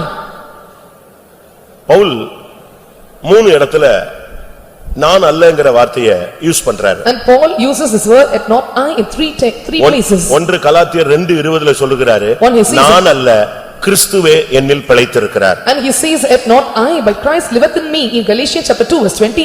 1 கொரிந்தியர் 15 அதிகாரத்துல பார்க்கும் பொழுது When we look into 1 Corinthians chapter 15, அங்கே அவர் சொல்லுகிறார் நான் அல்ல கிறிஸ்து என்று ஒரு வார்த்தையை சொல்லுகிறார். he says at not I but Christ. 1 கொரிந்தியர் 15:10 நீங்கள் அதை பார்க்க முடியும். We can see this word in book of 1 Corinthians chapter 15 verse 10. நான் அல்ல கிருபை என்று சொல்லுகிறார். At not I but the grace of God. ரோமர் 7:17 பார்க்கும் பொழுது When we look into book of Romans chapter 7 verse நான் 17. அல்ல பாவம் என்று அவர் பேசுகிறார். And he says but not I but sin dwelleth in me. முதலாவது பவுலுடைய அறிக்கை நான் அல்ல பாவம். The first profession or confession of Paul is at not I. இரண்டாவது அறிக்கை நான் அல்ல கிருபை. The second confession at not I but the grace of God. மூணாவது அறிக்கை நான் அல்ல கிறிஸ்து இல்லாவிட்டால் அபிஷேகம். And the third confession he says at not I but Christ but the word of God. கிறிஸ்து என்று சொன்னால் அபிஷேகம் பண்ணப்பட்டவர் என்று அர்த்தமாம். Christ means one who is anointed. அப்ப இதுல இருந்து என்ன விளங்கிக் கொள்றோம்? And what we understand from this? ரட்சிக்கப்படுகிறதுக்கு முன்னால நான் அல்ல பாவம்னு இருந்தோம். And before getting salvation we say that not I but sin. ரட்சிக்கப்பட்ட பின்பு நம்முடைய வாயிலிருந்து வந்த அறிக்கை என்ன? நான் அல்ல கிருபைன்னு வந்தது. After salvation and we confess through our mouth that it not I but grace. இப்ப நம்முடைய அறிக்கை என்ன? நான் அல்ல அபிஷேகம் கிறிஸ்து என்று சொல்லுகிறோம். What is our present profession or confession? It not I but Christ anointing. இங்கே பவுல் சிலுவையில் அறைகிறது எதை அறைகிறார்? And what Paul calls crucifying on the cross. நான் என்கிறத தான் அறைகிறாரு. And we are not crucified the term I. நான் அல்ல. It not I. இனி நான் சிலுவையில் அறையப்பட்டுட்டேன், இனிமே நான் கிடையாது. I will be crucified on the cross. It not I. கிறிஸ்தவ உலகில நீங்கள் வாழ்க்கையில முன்னேறணும்னு சொன்னா முதலாவது நான் என்கிற ஈகோ சுயத்தை சிலுவையிலே அறையுங்கள். If you want to go or press forward in the Christian life and you have to crucify the word I or the prestige or this ego in the cross on the cross. ஆனாலும் chance வரும்போது நம்ம சொல்லிரோம் நான் யார் தெரியுமா? When chance comes I used to say who do you know who I am? உனக்கு தெரியாதவனுக்கெல்லாம் நீ ஏன் நெஞ்சிர வெளியே சொல்லிடுற நீ யாருன்னு? And that which is known to others and you are revealing it to others. Medical சயின்ஸ்ல நீங்க படிச்சு பாத்தீங்கன்னா நான் அப்படிங்கும்போது அவனுடைய கலோரி எவ்வளவோ என்ன செய்தா பாடியில இருந்து வேஸ்ட் ஆகுதுன்னு சொல்றான். In the medical science when they are telling the report when you are telling none and this calories பல வார்த்தைகள் நீங்க யூஸ் பண்ணி பாருங்க நீங்க நார்மலா இருப்பீங்க. நான் அப்படிங்கும்போது ரத்தம் எல்லாம் சூடாயிடும் டப்புன்னு. When we are telling the word I or none and you are getting more calories to be waste. தன்னை பத்தி அவனுக்கு அந்த நான் அதுதான் அங்கதான் சுயம் அடிக்கப்பட வேண்டும். And there our self must be beaten up. இந்த மார்க்கத்துல வந்துட்ட பிறகு சுயத்துக்கு இடம் கொடுத்தீங்கன்னா உங்க குடும்ப வாழ்க்கை முன்னேறாது. After coming to this religion, if you give room for yourself and you will not prosper or progress in your family life. ஒரு புருஷனும் மனைவியும் நானா நீயானா என்ன ஆகுறது? முடிஞ்சு போச்சு. A wife and husband, if they are telling you and I, if they are putting competition and if they are spoiled or ஒரு destroyed. வீட்ல இருக்கிற அண்ணனும் தம்பியும் நானா நீயா யார் பெரியவன் பார்க்கலாம் அப்படினால முடிஞ்சு போச்சு. அந்த குடும்பம் ஆட ஆரம்பிச்சிரும். And the brothers in the family and if they are competition by telling you and I and the family. முதல்ல நான் அல்ல அந்த நான்கிறத சிலுவையில அறை. Yet not I and must crucify the I on the cross. அப்ப யாரு கிருபை கிறிஸ்துன்னு சொல்லு. And who is that? A Christ and the grace of God. உன்னுடைய சுயம் அறையப்படாத இடத்துல உனக்கு தோல்விகள் வந்துகிட்டே இருக்கும். The place where yourself is not stricken and you will attain failures. அதனால தான் இயேசு சொன்னாரு So Jesus said எல்லா இடத்துலயும் பிதாவை இன்ட்ரோ듀ce பண்ணிட்டே இருப்பாரு. in all the places and he introduced in a term called Father. அவர் யாரை உயர்த்தி காட்டிட்டே இருப்பாரு? And whom he will lift up. எந்த இடத்துல வந்தாலும் அவர் டக்குன்னு தன்னை மகிமைப்படுத்துறதை விட்டுட்டு யாரை மகிமைப்படுத்துவாரு? பிதாவேன்னு சொல்லுவார். In all the places wherever he comes and he was used to lift up the Father's name. நான் சுயமாய் வரவில்லை. I come not myself. நான் சுயமாய் பேசவில்லை. I come சுயமாய் கிரியை செய்யவில்லை. I work not myself.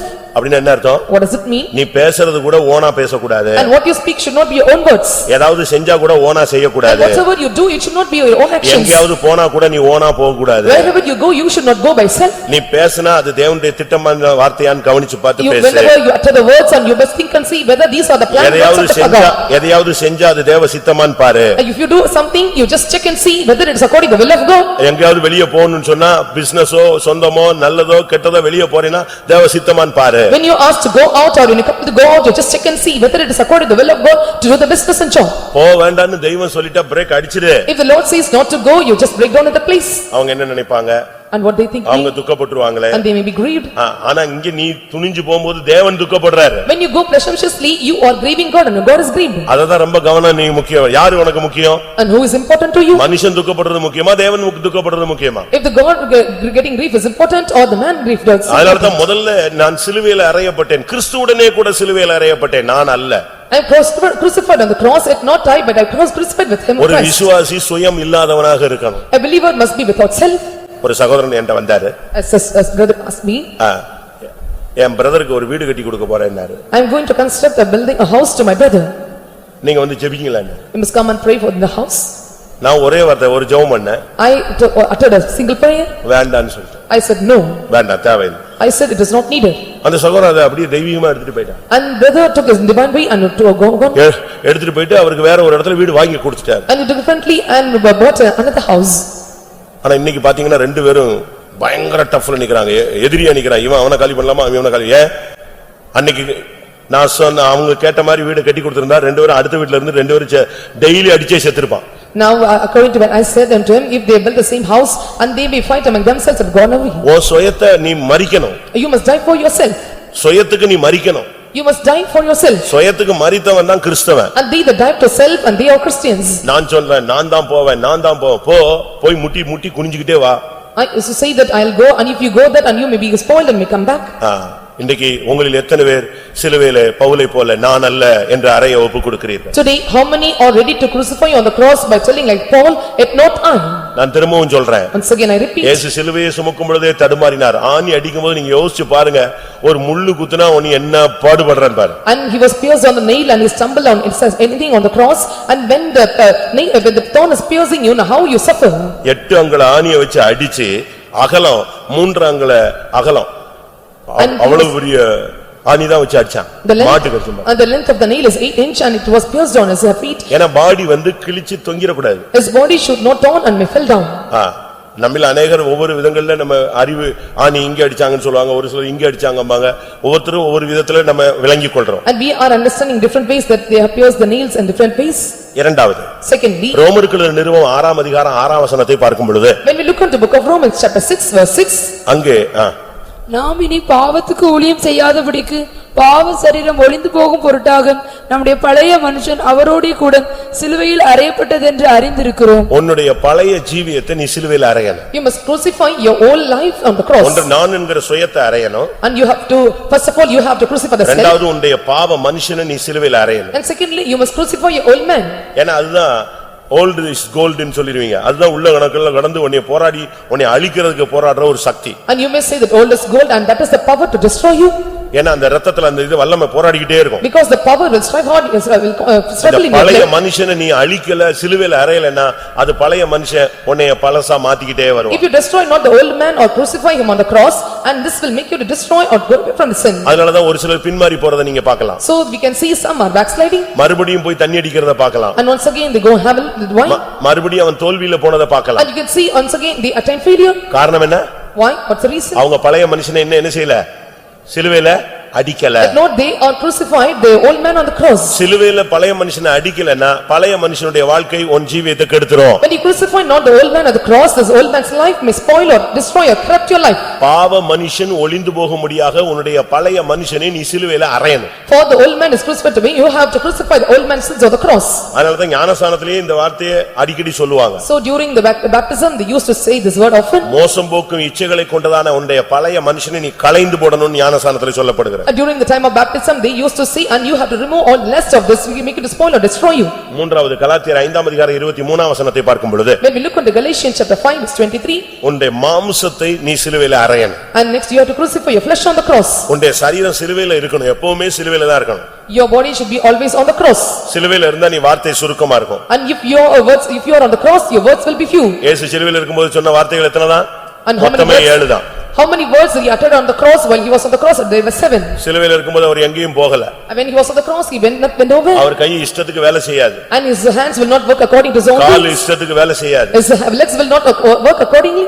அதுபோல Likewise, நீ சிலுவையில இருக்கிறதுங்கிறது உன்னுடைய மாம்சத்தை சிலுவையில வைப்பது நீ ஆவியானவருடைய கட்டுப்பாட்டுல கட்டுண்டவனாய் இருப்பதை காண்பிக்கிறது. staying on the cross or crucifying a flesh on the cross means that you have to be under the control of the Holy Spirit or you will be bound in Holy Spirit. பதிலுக்கு 4 வார்த்தை பேசணும் போல இருக்கும், ஆனா சிலுவையில தொங்கணும். And you may to have the thinking or to speak of words further, but you must crucify on the cross. அடிக்கணும் போல இருக்கும், But you have to feel like beating ஆனா others, கை எங்க இருக்கணும்? சிலுவையில இருக்கணும். but your hand must be on the cross.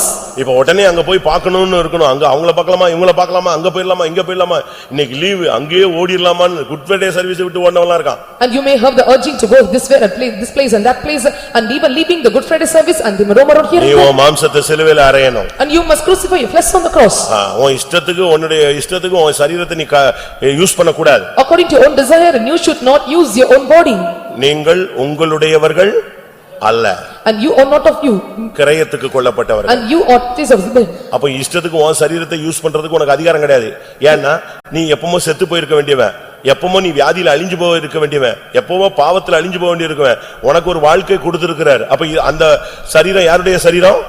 அவருடைய சரீரம், அவர்தான் யூஸ் பண்ணணும். You are to be destroyed by sicknesses and sins, and he have given you the redemption, and you have to crucify your flesh on the cross, and he have given you the authority. கலாத்தியர் 5:24 சொல்லி இருக்கிறது, It is said in- மாம்சத்தையும் அதன் ஆசை இச்சைகளையும் சிலுவையில் அறைகிறார்கள். In Galatians chapter 5 verse 24 is said that, and Christ have crucified the flesh with the affections and lust of the flesh. நான் முதலாவது சொன்னேன், And first I said, கொஞ்ச நேரத்துக்கு முன்னால சொன்னேன், before the time I said, இயேசு சிலுவையில் அறையும்போது அவருக்கு தலைக்கு மேல ஒரு போர்டு தொங்கிச்சுன்னு சொன்னேன். and Jesus when he was crucified on the cross, and there was a board or superscription written upon his என்ன head. போர்டு? இவர் நசரேயனாகிய இயேசு யூதருடைய ராஜா. And the Nazarene Jesus, he is the king of the Jews. முழு உலகத்தின் பாவங்களையும் சுமந்து இருக்கிற இயேசுவினுடைய சரீரம் தொங்குற இடத்துல ஒரு பேப்பருக்கு என்ன வேலை? Where the body of Jesus is hung on by the cross by the sins of the whole world, and what is the need of the paper to hang on him? சொல்லுங்க, ஏன் பேப்பர் அந்த போர்டுக்கு என்ன வேலை அங்க? சொல்லுங்க. அதுக்கு ஒரு பாஸ்டர் சொன்னாரு, இந்த வசனம். And the pastor said, and this is the verse. இயேசுவினுடைய ஒரே ஒரு ஆசை, நீர் யூதருடைய ராஜாவா? ஆம், நான் தான் அப்படினாரு.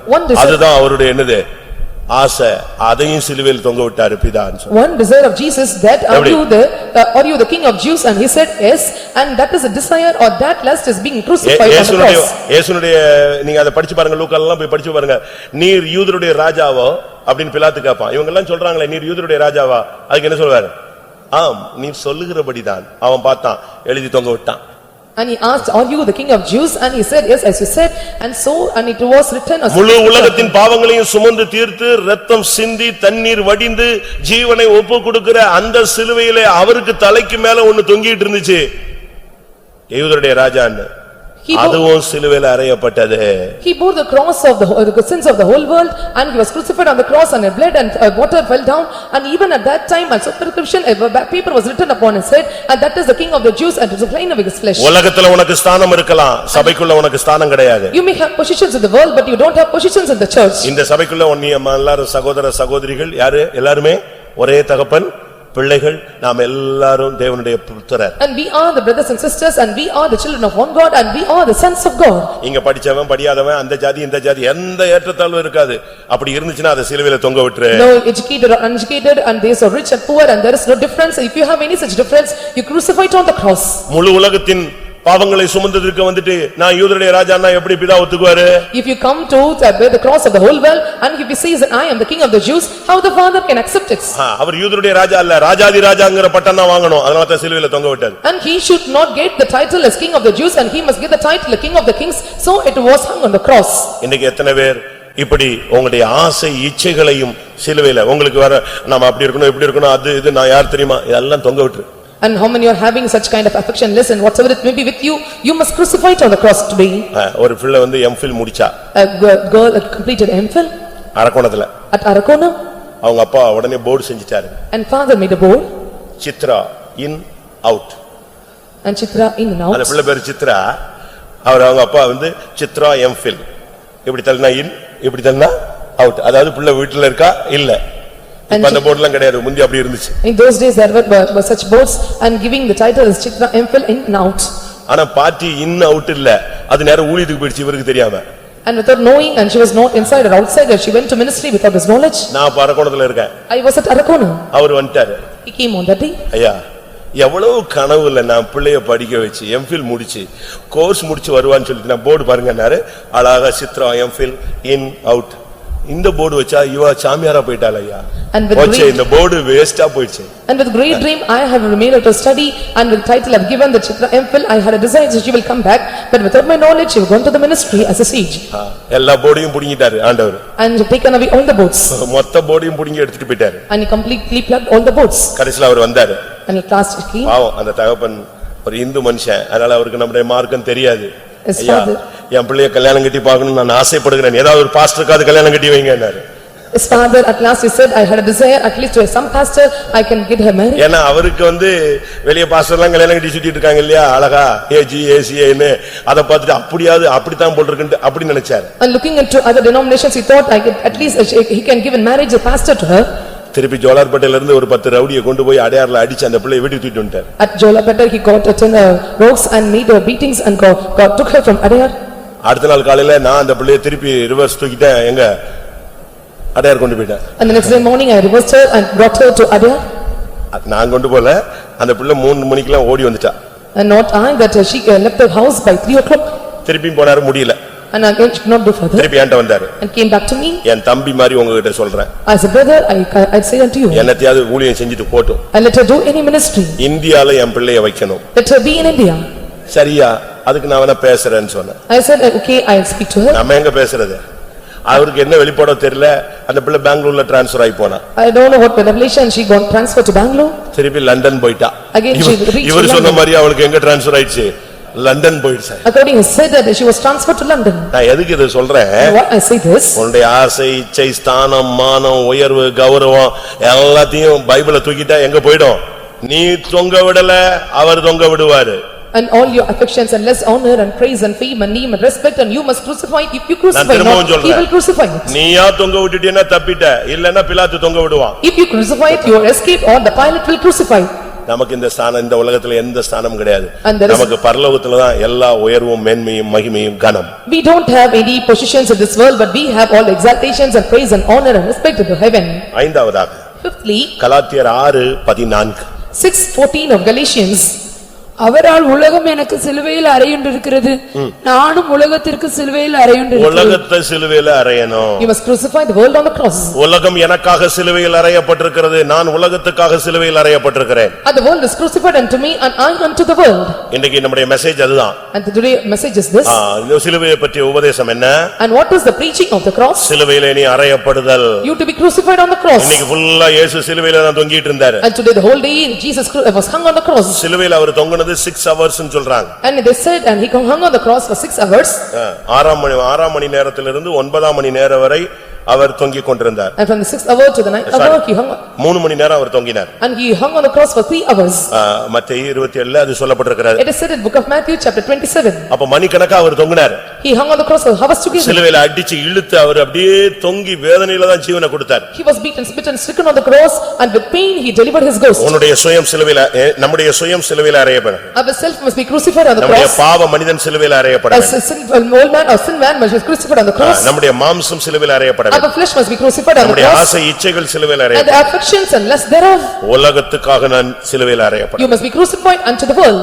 ஏன்னா நான் இந்த உலகத்துக்குரியவர்கள் அல்ல. Because we belong not to the world. இயேசு சொன்னார், நான் இந்த உலகத்துக்குரியவன் அல்ல. And Jesus said, I am not of this world. அதனால் உலகம் என்னை பகைக்கிறது. So the world hateth me. நீங்களும் உலகத்தார் அல்ல. You are not of this world. அதனால் உலகம் உங்களையும் என்ன செய்யும், பகைக்கும். So the world will hate you also. என்னுடைய ராஜ்யம் இந்த உலகத்துக்குரியது அல்ல. My kingdom is belong not to this world. நாம் வரப்போறதை நாடி தேடுகிறோம். And we are just desiring for the thing yet to come. அதனாலதான் நம்ம ஆளுங்க வசதி இருந்தாலும் உலகத்தை அனுபவிக்காதீங்கன்னு சொல்றோம். So we see those who have facilities and you have comfortableness, don't experience or enjoy this world. நீங்கள் எப்படியும் உடுத்திக் கொண்டு வரலாம்னு சொன்னா இன்னைக்கு நம்ம ஆளுங்கள மாதிரி உடுத்துறதுக்கு எவனுக்குமே சக்தி கிடையாது. And if I ask them to wear and adorn them in different way and they don't have the power to come like in a way. அதுக்கு ஒரு எக்ஸாம்பிள், ஒரு சபையில நம்ம சபையில ஒரு கல்யாணம்னு வச்சு ஒரு மண்டபத்துல ரிசப்ஷன்ல போய் பாருங்க, நம்மால எவ்வளவு உடுத்த முடியுமோ உடுத்திடுவான். And an example, when you are conducting marriage at faith home, when this reception is taking place in some halls and you can see how the people are adorning themselves.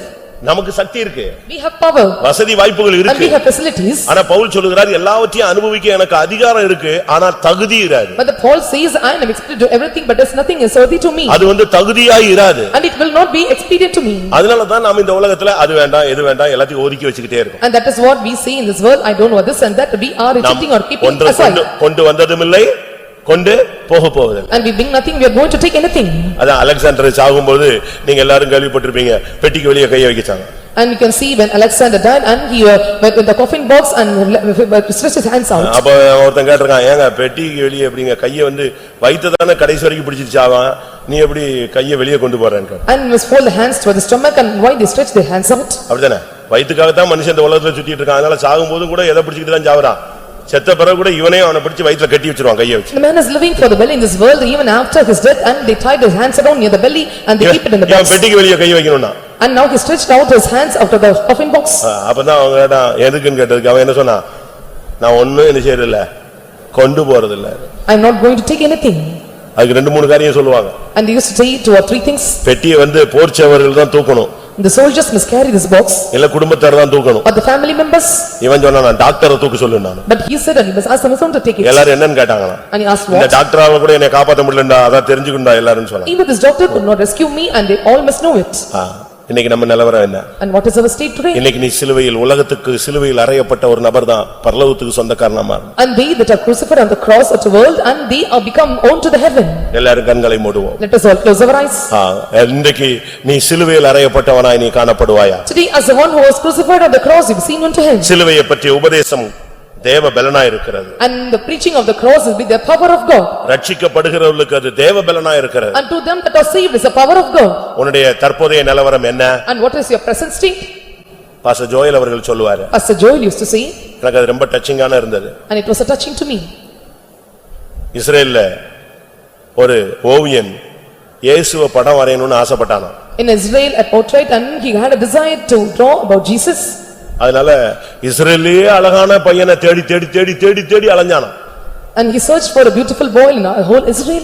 ஒரு 12 வயசு பையனை பார்த்தா அப்படியே தெய்வீக கலை அப்படியே இருந்துச்சு. And the divineness was found in his form was found in the face of the 12-year-old boy. அவன் நிப்பாட்டி வச்சு அப்படியே வரைஞ்சிட்டான். And made him stand and he drawn a search. அப்படி தத்ரூபமா இப்ப நம்ம வீடுகள் எல்லாம் தொங்க விட்ட மாதிரி இருந்துச்சு. அவனுக்கு ஆச்சரியமா இருந்துச்சு. As it is in real form and it was so amazing and marvel to him. ஒரு 20 வருஷம் கழிச்சு, After 20 years, ஒரு 10-15 வருஷம் கழிச்சு, after 15 or 20 years, அதே ஓவியனுக்கு ஒரு ஆசை. and the same painter had a desire. இயேசுவை வரைஞ்சிட்டோம், யூதாஸ் கரியத்தை வரைஞ்சா என்ன? And we drew Jesus and can we drew the Judas Iscariot? ஜெயில்ல போய் ஒரு குற்றவாளியை தேடி கண்டுபிடிச்சாங்க. And he went to jail and he found the accused. நான் உன்னை வரையணும்னு ஆசைப்படுறேன் அப்படினா. I had a desire to paint him. எதுக்குன்னு கேட்டாங்க. And asked சும்மா ஒரு குற்றவாளியை வரையறதுக்கு ஆசைப்படுறேன். I had a desire to just make a drawing of this. என்னைய வரையறதுக்கு செலக்ட் பண்ணிருக்கியே, அது காரணம் சொல்லுனாங்க. And he said you selected me and to draw this picture and tell the reason. அவன் ரொம்ப கேட்ட உடனே அவன் சொன்னானா, எனக்கு யூதாஸ் காரியத்தை வரையணும்னு ஒரு ஆசை, அதனால குற்றவாளிகளை தேடி பிடிச்சேன், உன்னைய பார்த்தா அப்படி ஒரு யோசனை வந்துச்சு, அதான் வரையலாம்னு சொன்னான். When he asked more and he said and I had a desire to draw about this Judas Iscariot and you look like an accused, so I am having a desire to draw you. ஓன்னு அழ ஆரம்பிச்சிட்டான். And he shouted a lot. என்னப்பா உன்னை வரைய கூடாதான்னு இவன் கேட்டான். And he asked why I should not draw you. இல்லப்பா 15 வருஷத்துக்கு முன்னால ஒருத்தன் இயேசுவை வரையணும்னு சொல்லி என்னைய தான் கூப்பிட்டான். And before 15 years and he called me that you are அன்னைக்கு Jesus, என்னைய I want பார்த்து to draw. இயேசுன்னு சொல்லி வரைஞ்சான். இப்ப நீ உன்னைய பார்த்து நீதான் அதே ஆளா இருப்பைய போட்டுருக்கு, இப்ப யூதாஸ்னு வரையறதுக்கு யாரத்தான் வந்திருக்க?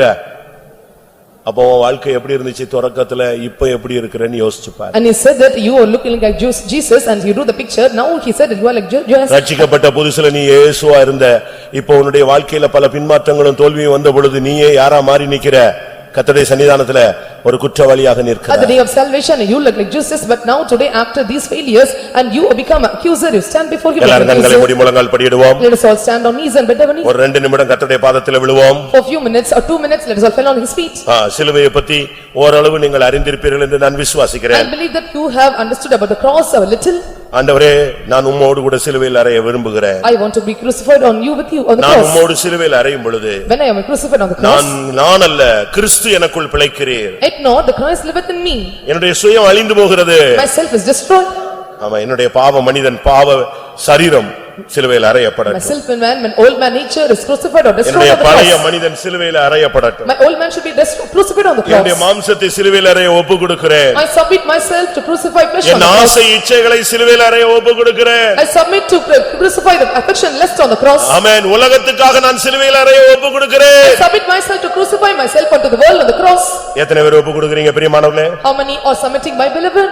ஆமென். சிலுவையில் அறைய நீ ஒண்ணே ஒப்பு கொடுத்தால், When you submit yourself to crucify on cross, ஆமென், சிலுவை இல்லாமல் சிங்காசனம் இல்லை. and without cross there is no heaven, பாடுகள் இல்லாமல் மகிமை இல்லை. and without sufferings there is no glory. இன்னைக்கு எத்தனை பேர் உங்களை அறைய ஒப்பு கொடுக்கிறீர்கள்? And how many are submitting to crucify you? Pavul அழகாக சொல்லுகிறார், And Paul speak beautifully. கிறிஸ்துவுடனே நான் சிலுவையில் அறையப்பட்டேன். And I am crucified with Christ on the cross. அதுதான் ஒரு மேன்மையான அனுபவம். And that is the good, excellent experience. எத்தனை பேர் சிலுவையில் இயேசுவோடு அறையப்பட விரும்புகிறீங்க? And how many have desired to crucify on the cross? பயப்படாத. Don't fear. குமாரனை பலப்படுத்தினவர் உன்னை பலப்படுத்துவார். And he that strengthened the son will strengthen you also. ஆமென். கர்த்தர் உன்னை பலப்படுத்துகிற ஒரு நேரம். And this is the time where the Lord strengthen you. Gethsemane தோட்டத்திலே ஒரு தூதன் இறங்கி இயேசுவை பலப்படுத்தினார். And the Lord said at the garden of Gethsemane, angel and strengthened Jesus. அந்த பலத்தினாலே அவர் சிலுவை சுமந்து சிலுவையிலே அறையப்பட்டு ஜீவனை கொடுத்தார். And with that strength he made the cross and he gave up the ghost on the cross. இன்றைக்கு ஒரு அபிஷேகம் உன்னை பலப்படுத்தட்டும். Today the anointing strengthen you. உன்னுடைய ஓட்டம் சிலுவையில் முடியட்டும். Let your race end on the cross. உன்னுடைய ஓட்டம் சிலுவையிலே வெற்றி சிறக்கட்டும். Let your race end victoriously on the cross. கர்த்தருடைய வல்லமையை பெற்றுக்கொள்ளுங்க. Receive the power of God.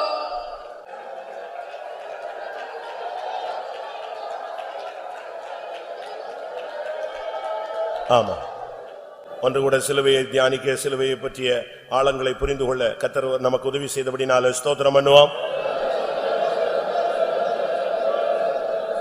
சிலுவையிலே அறையப்பட்ட ஒரு வாழ்க்கை வாழ எல்லாருக்கும் கர்த்தர் அருள் செய்ய முடியாய் ஸ்தோத்திரம் பண்ணுவோம். தன்னை போல சிலுவையில் அறையுண்டவர்களை சேர்க்க அவர் வரப்போகிறார் அப்படினால ஸ்தோத்திரம் பண்ணுவோம். அந்த நாளுக்கென்று சபையை ஆயத்தப்படுத்த முடியாய் ஸ்தோத்திரம் பண்ணுவோம்.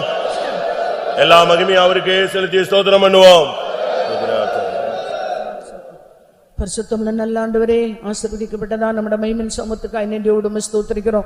இந்த காலவெளியிலே கூட தேவ சமூகத்தில் வந்து கர்த்தாவே, உம்முடைய கல்வாரி அன்பை நாங்கள் தியானிக்க, உம்முடைய கல்வாரி அன்பில் நிரப்பப்பட இந்த காலவெளியில் எங்களுக்கு உதவி செய்தீரே. எங்களுக்காக கர்த்தாவே சிலுவையிலே சகலத்தை செய்து முடித்ததான தேவன் இன்று எங்களுக்காக ஜீவிக்கிறீர், எங்களுக்காக பரிந்து பேசுகிறீர். அதற்காக உமக்கு ஸ்தோத்திரம் ஆண்டவரே. கர்த்தாவே, இந்த காலையில நாங்கள் கேட்டது போல சிலுவை பற்றியதான உபதேசம் கெட்டு போர்களுக்கு பைத்தியம் ஆண்டவரே, அது கர்த்தா நம்புவர்களுக்கு அது தேவ பலனாயிருக்குன்னு சொல்லப்படுக கர்த்தாவே. ஆண்டவரே உமக்கு ஸ்தோத்திரம். இந்த நாட்களில் ஆண்டவரே சிலுவை பற்றியதான கர்த்தா அந்த உபதேசத்தை சத்தியத்தை இந்த காலவெளியில நாங்கள் அறிந்து கொள்ள எங்களுக்கு உதவி செய்தீரே. உம்முடைய கல்வாரி அன்பு பெரிது, எங்களை நேசித்த நேசம் பெரிது. அதற்காக ஸ்தோத்திரம் ஆண்டவரே. இந்த காலவெளியிலும் கூட எங்களை கர்த்தாவே சிலுவையிலே அறைய நாங்கள் ஒப்பு கொடுக்க எங்களுக்கு கிருபை தரும்படியாக வேண்டிக்கிறோம் கர்த்தாவே. ஆண்டவரே உமக்கு ஸ்தோத்திரம். நான் என்கிறதான அந்த சுயத்தை நாங்கள் சிலுவையில் அறைய ஆவியானவர் எங்களுக்கு உதவி செய்யும்படியாக வேண்டிக்கிறோம் கர்த்தாவே. ஆண்டவரே உமக்கு ஸ்தோத்திரம். பாவ மனுஷனாகிய அந்த பழைய மனுஷன் சுவாபத்தை நாங்கள் பாவ மனுஷனை சிலுவையில் அறைய நாங்கள் ஒப்பு கொடுக்க எங்களுக்கு கிருபை தரும்படியாக வேண்டிக்கிறோம் கர்த்தாவே. ஆண்டவரே மாம்சத்தை அதன் ஆசைகளின் சிலுவையில் அறைய ஆவியானவர் எங்களுக்கு கிருபை தரும்படியாக வேண்டிக்கிறோம். நாங்கள் உலகத்தை சிலுவையில் அறைய எங்களுக்கு கிருபை தரும்படியாக வேண்டிக்கிறோம். இந்த காலையிலே நாங்கள் கேட்டது போல ஆண்டவரே எங்களை நாங்கள் சிலுவையில் அறைய ஒப்பு கொடுக்க ஒவ்வொரு நாளும் பொல்லாத சுவாபங்களுக்கும் பாவங்களுக்கும் மறித்து எல்லாவற்றையும் நம்முடைய கருத்துல எங்களை தாழ்த்து ஒப்படைக்கிற ஆண்டவரே. சிலுவையில் அறையப்பட்டதான அந்த மகிமையான ஜீவித்தை நாங்களும் கூட காத்துக்கொள்ள எங்களுக்கு உதவி செய்யும்படியாக வேண்டிக்கிறோம் கர்த்தாவே. ஆண்டவரே உமக்கு ஸ்தோத்திரம். இந்த மகிமையான சத்தியத்தை நாங்கள் கேட்டு அதன்படி ஜீவிக்க எங்கள் ஒவ்வொருவருக்கும் கிருபை தரும்படியாக வேண்டிக்கிறோம். சத்தியத்தினுடைய இடங்களை சேர்க்கும்படியாக சீக்கிரம் வரப்போறீர் ஆண்டவரே. எங்களுடைய கர்த்தர் சபையை கர்த்தர் பரிசுத்தமாக்கி உம்மை போல மாற்றி உம்முடைய விலையேறப்பட்ட இரத்தத்தினால் மீட்டுக்கொண்ட நோக்கம் எங்களை நிறைவேறும்படியாக எங்களை கூட பரிசுத்தமாக்கி வரிக்கின்ற ஆயத்தப்படுத்தும். கிருபையில் அவசரத்துக்கு எங்களை தாழ்த்து ஒப்படைக்கிறோம். தேவ சமூகத்தில் இருந்த எல்லா மக்களையும் ஆசீர்வதித்து அனுப்பும். துதிக்க நம்மை எடுத்துக்கொள்ளும். இயேசு நாமத்தில் வேண்டிக்கிறோம் பிதாவே. ஆமென். நம்முடைய கர்த்தராகிய இயேசு கிறிஸ்துவின் கிருபையும் பிதாவாகிய தேவனுடைய அன்பும் பரிசுத்தாவின் ஐக்கியமும் நம்ம அனைவருடைய சகல பரிசுத்தவான்களுடைய கர்த்தராகிய இயேசு மகிமையிலே வெளிப்படும் மட்டும் இருப்பதாக. அல்லேலூயா, அல்லேலூயா, அல்லேலூயா. ஆமென். ஸ்தோத்திரம்.